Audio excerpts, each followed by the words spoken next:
will have achieved that, got the shot, and then it'll have gone broadcast all over the whole world and all that sort of stuff. That's not how you or I could live for the next 30 years.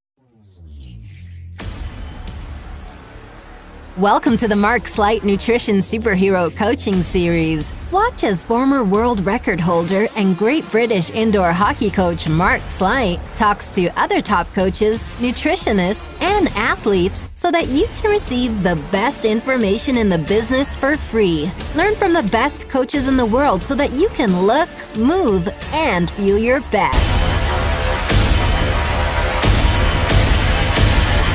Hi Shane, how you doing? How's it going? How are you? Good, yeah. Thanks for coming on the show. It's really, really good of you. Now, I'm looking forward to this because I think our philosophies are very, very similar. We work with the same sort of people, sort of middle-aged men and women, mainly women, both looking to promote sustainable changes and sensible changes rather than the quick fad diets that people have probably tried before. Do you think that's fair? Do you think that's the sort of people you work with? Yeah, 100%. Just to basically trying to get as many people as possible to sort of steer away from the quick fix side of the spectrum and, really focus on targeting the longitudinal perspective. Really, I think it's a big problem in the industry. Really, 6-week ab blaster programs and stuff like that, and it's designed to get you in shape before a holiday or something like that. Which is, don't get me wrong, it very much might have its own purpose in some people's lives, but as long as you do that as well as focus on the end result, which is, don't focus on just what's going to happen over the next 6 weeks, 10, 12 weeks, but what's going to happen over the next 10, 12 years, or even further, that's what I want people to be focusing on really more than anything. Yeah, that's right. I think one of the biggest problems is the media. The use of the word diet is exactly that. It seems to be like a quick fix. We're going to get from this weight to this weight at a certain time, whereas diet, I try and get people to understand, is more about your whole diet, your whole life, rather than just the quick fix. And it should be more about a lifestyle change, right? Rather than just quick fixes and quick changes to see a quick result. Definitely, 100%. What people are doing day to day at this moment in time is creating the result that they have today, and they've done that. You generally, what you do, week to week is what you've been doing for a long period of time anyway. People's diaries and their habits don't change week to week really to any massive degree. People go on the odd holiday or something, but that doesn't, going on a 2-week holiday doesn't generate, putting on, 3-4 stone over the last 5 years, for example. Right. It doesn't equate to that. So it's not the stuff that happens randomly. It's what the habits and the lifestyle choice that people make on a week-to-week basis that form a lot of the situations where they find themselves today. Now, obviously, exercise. You and I both know. Obviously, it has a huge impact, and the nutrition does as well. So that we obviously very much focus on those areas too, particularly the nutrition. But yeah, we need to look at the bigger picture. Just because I'm a nutritionist doesn't mean that getting people's result isn't going to also need to incorporate other things like just what they do in their lifestyle. Day to day. It's all really integral stuff if you want long-term results, really.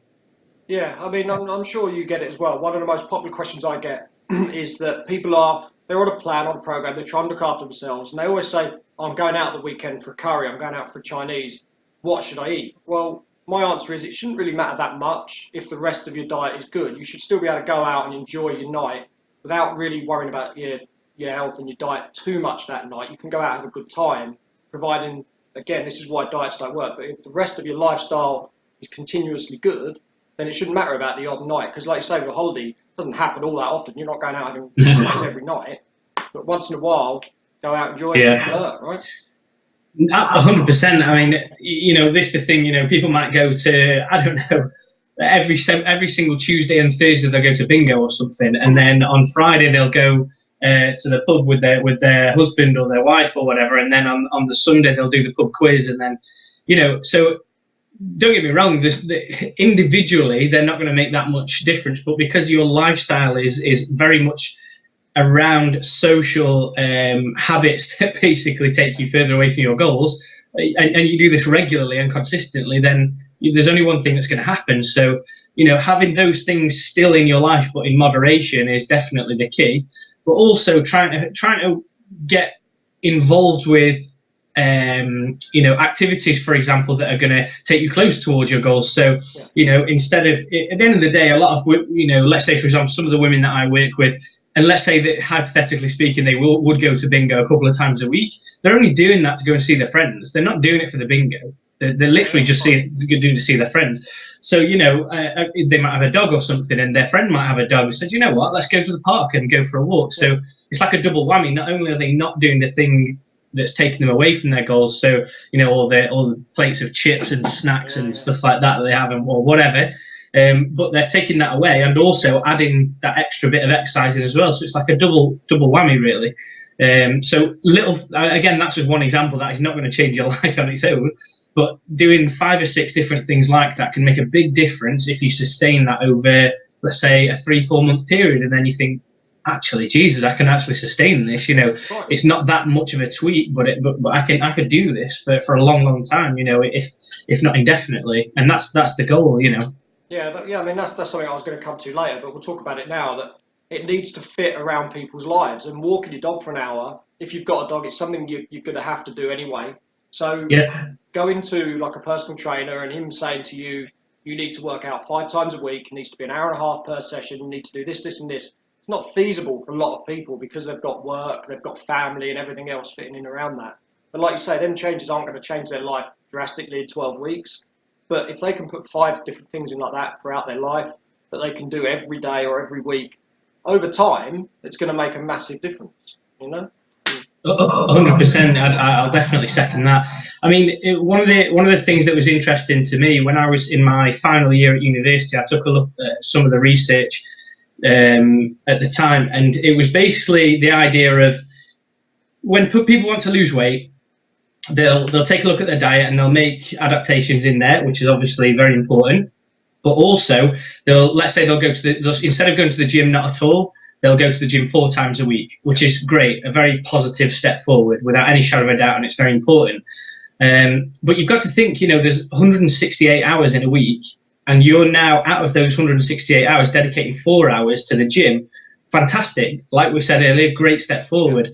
But if you could make a very small increase in energy expenditure in the other, you know, 164 hours, even the slightest bit, as long as that's happening in the majority of that time, you'll see a huge increase on average calorie output, you know, over the course of the week. You know, just even little things. And again, like, I just want to stress, not one of these things isn't just going to change your life. It's the idea of doing 10 of these things and integrating it into your life. So when people, like some of my clients, when they go and do the big shop, you know, once a week or whatever for the family, I'll get them to park as far away as physically possible from the supermarket so that they've got to walk, you know, that extra distance. Now, it won't make any difference really on that day, but if you do that every week and you do that 52 times over the year, it'll make a difference. It will make some difference. You know, that's an extra however many miles of walking, depending on how far away you park. Yeah, you know, that's instead when because I say exactly the same, but it's just, I call it accidental exercise, and it changes the mindset of the person. That instead of parking right up by the, I use exactly that situation, the supermarket. Most people drive around. My parents are crazy for this. They'll drive around like the nearest part of the supermarket to try and get close to the door as possible. They'll take the trolley in, get the shopping, bring the trolley out to the car. But like I say, just like you, park at the furthest corner, walk to the store. When you come out with your shopping, put your trolley, leave your trolley at the door of the store, carry your bags to the car. And it's just a little bit of exercise. But more than that exercise, it changes their way of thinking. They'll start to do it everywhere. They'll start to park 10 minutes away from work and walk in. They'll start to walk out in their lunch break to the local park rather than sitting in the canteen and taking the stairs instead of the lift. Not massive, but done every day makes a big difference. And it changes their outlook. Instead of going for the quick, easy fix, same with the nutrition, the quick, easy sandwich, just that tiny bit of effort over time makes a big difference. So I'm really glad you used that example. I've done so many videos on the supermarket trip alone. So well, I mean, if you think about it, it's funny you say that it changes their way of thinking, and that's integral, because what people do now 95% of the time throughout their week, they're on autopilot. They're not thinking, they're not as in actively thinking about what they're doing. So, you know, when is it your parents, you said that you know, drive around, they're not doing that intentionally. They're not thinking, I need to get as close as I can to this supermarket. They're just subconsciously doing it because your brain just goes for the easiest option automatically. It's wired to do that. So sometimes it's just about getting into the habit of being mindful of what you're thinking, if that makes sense, and thinking, hold on a second, why do I want to get close to the door? What benefit is that? I've got a trolley, so it's not as though I've got to carry all the stuff back and it's going to cause me any grief or anything. So I'll just park further away. So I don't even know why I did that. And then you like you said, you practice it over and over and over again, and that new mindfulness becomes the new habit rather than autopilot, if that makes sense. So it's the same with gym, same with everything. Yeah, and that's it. Just a habit. That's all it is. But it's a habit that's stuck, and it's just about changing that habit to something a little bit better, which hopefully in time will stick. So one of the other things I want to talk about, if people don't know you, obviously I follow you on Instagram. One of the things you always put on Instagram is your food and your recipes. Now, what I love is that what people don't understand, they think they're going to go onto a program or they're going to start losing weight and they're going to have to eat salad and chicken and rice and peas. Fresh and do that all the time. But your recipes are very, very simple. They're what I would call day-to-day recipes, okay? Yeah. So it might not be what you might class as perfect nutrition, but it will be good nutrition that everybody can do. So you don't need to spend hours in the kitchen. It might be as simple as, saw one the other day, beans on toast with a poached egg, but it's something that everyone can do. And okay, so beans on toast and poached egg, other people, you go on Instagram, it's not as fancy, there's not bits of avocado and sesame seeds, but it's what everyone can do. Instead of having a takeaway or a bag of chips, they can come home, do beans, toast and a poached egg, and it's simple, takes 5 minutes. And from where they are, that's a really, really good change. And I love that.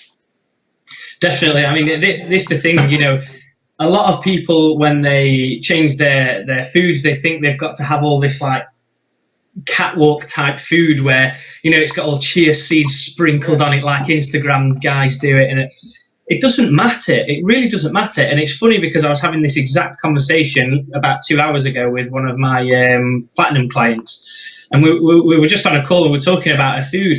And she was basically saying, you know, when I'm eating out and things like that, I find as though I can't stick to my plan at this moment in time, because what she does on a Sunday, she'll plan out 7 days worth of food.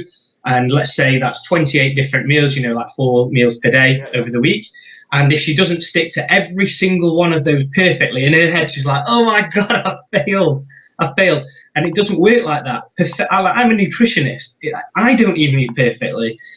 Even some, like I've worked with athletes, I've worked with the British climbing team, I've worked with international standards athletes, I've worked with, you know, junior champion boxers and things like that. And even they're award-winning athletes, and they still don't eat perfectly. No. I mean, look at Kell Brook recently. You know, the nutritionist out at Sheffield Hallam promised him like a cheat meal, which I don't really like that term. I don't know if you saw that post I put up recently about that, but you know, this cheat meal thing, and even a world champion boxer gets to have little bits of fluctuation. Yeah. So who are we to say that we have to be perfect if some of the best people in the world don't even have to be perfect? Usain Bolt broke the world record. I think he had chicken nuggets the day, you know, a few hours before. It doesn't have to be perfect. So for me, it's all about making sure that the nutrition and the foods that you have are full of flavour, because at the end of the day, I'm a taste man. Like, some people don't care about taste whatsoever. They just want to go, look, just get it in. I don't care. As long as it's the right stuff, I just don't care. And that's fine. But what I find is the vast majority of people, they care about their food. You know, it's an emotional thing. It's not just a necessity. Yeah. So sitting down with your food, with your family, like you can probably remember meals you had with your family when you were little and things like that. It's an emotional thing. Yeah, of course it is. So when you love your food and you're putting all herbs and spices in there if you want to, and making your food taste incredible, you know, you think, do you know what, I can't wait for my next meal. Yeah. But obviously within guidelines, rough guidelines that we set out, you know, you can't just have, I don't know, really like massively creamy curry for every day of the week or something like that. But at the same time, you know, at the end of the day, providing the amounts are correct, the nutrient quality is correct, and a few other bits and pieces, it doesn't matter what the meal looks like. It could look like a fancy dancy Instagram post, or it could literally, like you said, look like, beans on toast. It's one of your 5 a day. The beans are counting as one of your 5 a day. There's a little bit of cheese and spices in there to make my taste buds happy, and there's a really good quality portion of protein in there, and plenty of fibre too. It's not catwalk friendly, but it looks fantastic. It looks fantastic to your body, and what you're wanting to achieve, and that's what we're here for, results, not what people think about your food. So that's right. I mean, if you don't like, say you don't like veg, a lot of people always say I don't like veg, but going back to my parents, I'm not trying not to criticise them, but they would always, their dinner would be potatoes, meat, and maybe 2 boiled veg. Now, when I was growing up, I used to hate the veg because it was just boiled for like 20 minutes and it was bland and it was tasteless. Yeah. But on the other hand, if they put just like a little bit of gravy on it, okay, gravy is not good for you, but if it gets me to eat the veg, which is really good for me, then that's worth it. A little bit of bad to get not good in is better, because at least I'm getting the veg in. And that's exactly it. If I took pictures of my dinner every day, it wouldn't look like Instagram pictures. It wouldn't, like say, chia seeds not lined up around the bowl. There's not slices of banana down the middle. It's in a bowl, it's mixed up, it's got the stuff it needs in it, but it tastes nice. And if I need a teaspoon of peanut butter to make it taste nice, a teaspoon of peanut butter will go in, because I know all the other stuff is really good. And that's what people, they look at these like bikini models and that, or people, bodybuilders on a 12-week program, and they're showing you pictures when they're only on a 12-week program. They can't live that life. No, that's the key thing. The people you see have targeted getting that level of body composition or whatever it is in a competition, bodybuilding, whatever, or like you said, if it's just for a photo shoot for a magazine, they will have targeted that for 6, 7, 8 weeks or however long, depending on what where they were starting, and they will have achieved that, got the shot, and then it'll have gone broadcast all over the whole world and all that sort of stuff. That's not how you or I could live for the next 30 years. So there's an end date now. If you do what they've done, there's an end date. It's as simple as that. So this is part of the problem. I'd much prefer people to take a slow and steady approach. So not trying to lose as much weight as physically possible in a shorter space of time. That's not going to help you for a decade. That's going to help you for a week. And then you're going to get bored and you're going to be so low on energy. You're going to be snappy. You're going to fall out with your partner that week. And then there's a new problem created. Yeah. And then the kids are moaning at you because you've been snapping at them all week. And it's just it's a nightmare. It's all because of being on such a restrictive protocol or program or whatever you want to call it, and it doesn't need to be that way at all. If we have just a tiny ounce of patience and also include the odd treat and things like that to keep you sane, and so you're not pulling your hair out along the way, and still get those weight loss results of improvements in body composition, energy levels, better quality training, better sleep patterns, staying hydrated all the time, all little things like this, and it adds up to like a really easy sustainable way of living, and then you start thinking, don't get me wrong, I love pizza, and like I'm a pizza absolute addict, but I don't want it every single day of the week, because I know my energy levels go from there to there after I've eaten it. So I'll crave it, but I'll just have it every fortnight or something. Yeah. So then it works in nicely. So mentally that child section of my brain's happy every now and again, but also the results side for my body and my energy levels and everything else that I want to achieve, it's dialed in nicely. So perfect. We can do this for a very long time. Yeah, it's the same. I do the same with ice cream. I buy a tub I buy a tub 1 week. It will last me, Ben and Jerry's sort of tub, and it will last me maybe 2 weeks. Every couple of nights I go and have a few spoonfuls. But it stops me binging or snacking in the day. If I go weeks without having some kind of sweet treat, such a sweet tooth, I will go nuts and I'll go and destroy the whole tub. So, but if you picture that as a nutritionist, people go, well, because I'm very keen on non-processed foods. People say, oh, that's processed. Oh, you shouldn't be eating that. But who's going to go the rest of their life without having ice cream? It's just not going to happen. Like pizza, if you love that, it's just not going to happen, is it? So it has to be kept real. And there's too much shit on Instagram and Facebook and social media nowadays, which show highlight reels of other people, but don't show the background and the real life that's going on. Exactly what it is. And then the lady with the kid who's getting up, taking her kid to school and thinking, oh, I've missed breakfast, and I've got to come home and do this and go to work. Yeah. It's too hard for them, and it just gets in their head that it's never going to be that way for them. They're not designed to be this way, and it's never going to be achievable because they're looking at the wrong people. And to be honest, it drives me absolutely nuts when I see fad diets and things like Atkins and 5-2 and cut this out, and then you get the news reports like fat's bad for you and carbs are bad for you. And people believe this stuff, and people watch this stuff. Oh, I'm never going to eat fat again. I'm never going to eat carbs again. And it's ridiculous. It is like banging your head against the wall sometimes.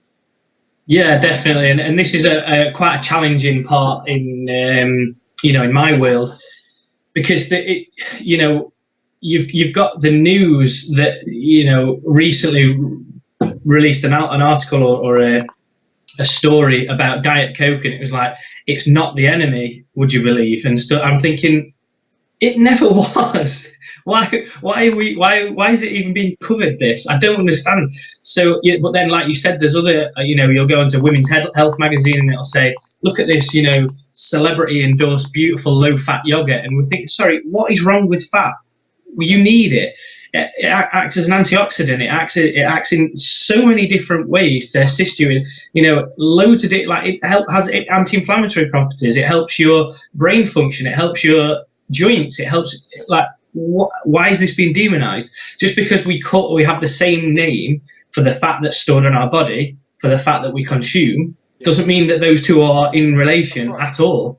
And people end up going out and buying loads of low fat yogurts, but then the fat's gone down, but the sugar's gone like this, and the additives and the colorants and sweeteners and flavor enhancers, and they end up shifting the problem to somewhere else. So you've solved one problem. By the way, you haven't solved it. And you've shifted it to somewhere else. So, all people need to do is just reduce the total amount in all of the foods that they currently eat, and they will get their results. Even then, it might not be the best situation because the quality might need improving as well. But for weight loss, just reduce the quantities. It's literally really is as simple as that, and doing that sustainably over a period of time so that you're happy throughout that process. And that's the magic sort of, the sweet spot, I suppose, if you like. Yeah, and that's just what you want. Just get people in that spot where they're happy, they can maintain it, and they're getting a bit of the good stuff, a bit of the healthy stuff, but a bit of the tasty stuff. And then everyone's happy, right? Weight's coming off. They're feeling that they're not hungry. They're feeling they're not restricting. That's one thing. I never want to restrict anything with anyone, because you shouldn't have to do that. You should enjoy everything. But just in the right quantities, get the right balance, and everyone's happy, right? It's all good. Definitely, 100%. I mean, anybody that says to me, I had a slice of cake at the weekend, and I think that's why I put on 1.5 pounds. There's something else going wrong somewhere. That's right. For you to have that level of fat gain, it's not down to a 500-calorie slice of chocolate cake that you had with your mum at the weekend. It's not. There's other stuff going off that needs dialing in. Don't get me wrong, it might be a very small contributing factor, but if you remove that cake, it's not as though you're going to lose 2 pounds. There's way more that you need to dial in than just that.